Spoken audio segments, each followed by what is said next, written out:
me again, Jada Arellano. And for today, I'm here at the Pride Day because it's a Pride month, so we're celebrating the LGBTQ. So tell me what you want, what you really, really want. I wanna really, really, really wanna dig it.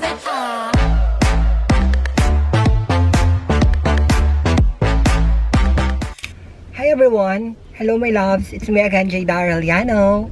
Beauty that glows, confident that shows. And for today, we are celebrating and Pride Month. We have an event here in Tel Aviv. It's my first time to attend a Pride Month. 2 years ago, I was here also. And 3 years ago, I'm not sure. 2022, I was here. Sorry to my blush on. I don't even go to an event like this. So it's my first time to attend a Pride Month. Anyway, thank you to Cascada, to my jewelries today. I love it. I'm on my way there, and so I'm so excited. See you there, loves. Hi everyone, it's me again, Jada Arellano. And for today, I'm here at the Pride Day because it's a Pride month, so we're celebrating the LGBTQ.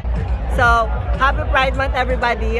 It's my first time to attend Pride Month. Last year I was here, but I didn't attend. Sorry. And it's so hot, but I like it. I enjoy it, honey. So come on, let's enjoy the rest of the day, guys. Please, Jada Arellano once again.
חג שמח! שבת שלום ומבורכת לכולכם!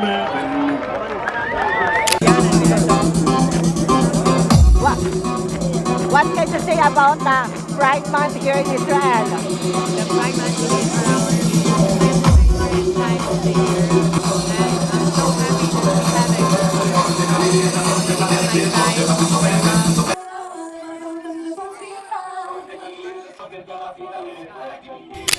Careful!